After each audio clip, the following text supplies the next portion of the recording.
Aryans का भारत में आगमन। सब्सक्राइब कीजिए हमारे चैनल को और बेल आइकॉन को दबाइए हमारी लेटेस्ट वीडियो सबसे पहले देखने के लिए। घटनाक्रम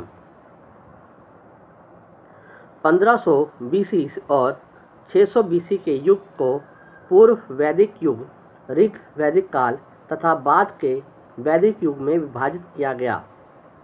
पूर्व वैदिक काल 1500 बीसी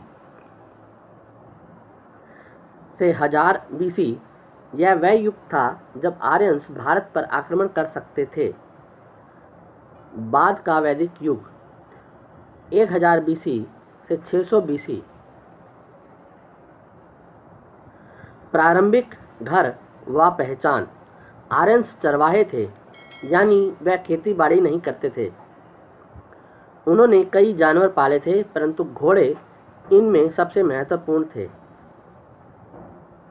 आर्यंस ने अपनी यात्रा पश्चिमी एशिया से भारत की ओर 200 बीसी के उपरांत शुरू की। आर्यंस का पहला पड़ाव भारत की यात्रा के दौरान ईरान था। ऋग्वेद यह इंडो यूरोपियन भाषा की सबसे पुरानी पुस्तक है। इसमें प्रार्थना का सार संग्रह है। इसे 10 किताबों या मंडल में विभाजित किया गया है। इसमें प्रार्थनाओं का संकलन है, जिसे विभिन्न देवता जैसे अग्नि, वरुण, इंद्र, मित्रा इत्यादि को समर्पित किया गया है। ऋग्वेद ने अपने प्रसंग अवेस्ता ईर्णियों की सबसे पुरानी किताब, जिसमें ईश्वर के विभिन्न नाम तथा कुछ सामाजिक वर्गों में बांटे हैं।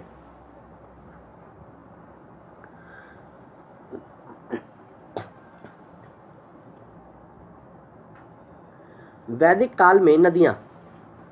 पहले आर्यंस पूर्वी अफगानिस्तान, पंजाब तथा उत्तर प्रदेश के कुछ भागों में रहते थे।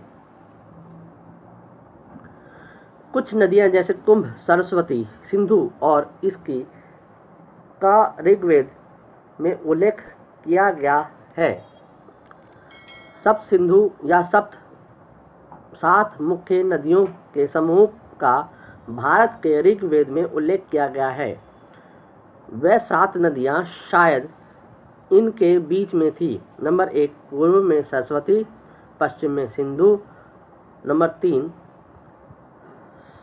स्तुरदु Sutlej, number 4 Bipasha Beas, number 5 Asikni Chenab, number 6 Parushni Ravi और नंबर 7 वित्सता झेलम। आदिवासी संघर्ष। आर्यन के प्रथम दस्ते ने भारत में लगभग 1500 बीसी में आक्रमण किया। उन्हें भारत के मूल निवासियों जैसे दास व दस्युओं से संघर्ष करना पड़ा। हालांकि दास को आर्यंस की तरफ से कभी भी आक्रमण के लिए उत्तेजित नहीं किया गया, पर दस्यु हत्या का ऋग्वेद में बार बार उल्लेख किया गया है। इंद्र को ऋग्वेद में पुरांद्र के नाम से भी उल्लेखित किया गया है, जिसे किलों का भंजक भी कहा गया है। पूर्व आर्यन के किलों का उल्लेख हड़प्पा संस्कृति की वजह से भी किया गया है। आर्यन मूल निवासियों पर इसलिए भी विजय प्राप्त कर पाए क्योंकि उनके पास बेहतर हथियार, वरमान तथा घोड़े वाले रथ थे। आर्यंस 2 तरह के संघर्षों में व्यस्त रहे, एक तो स्वदेशी लोग व अपने आप में।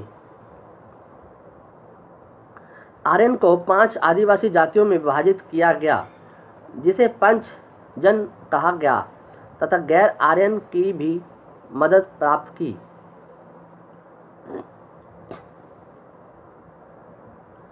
आर्यन गोत्र के शासक भरत व त्रिशु थे, जिन्हें वशिष्ठ पुरोहित मदद करते थे।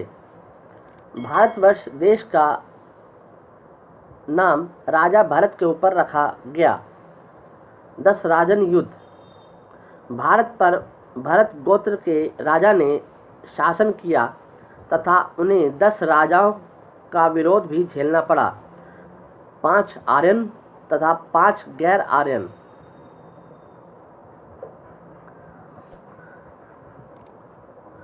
इनके बीच में हुए युद्ध को 10 राजाओं के युद्ध या 10 राजन युद्ध के नाम से जाना गया। परुशनी या रावी नदी पर किया गया युद्ध सूद के द्वारा जीता गया। बाद में भारत ने पुरु के साथ नाता जोड़ लिया, जिससे कुरु नाम का नया गोत्र बना। बाद के वैदिक युग में कुरु व पंचालों ने गंगा के ऊपरी पठारों की राजनीति में एक महत्वपूर्ण भूमिका अदा की, जहां उन्होंने एक साथ राज किया।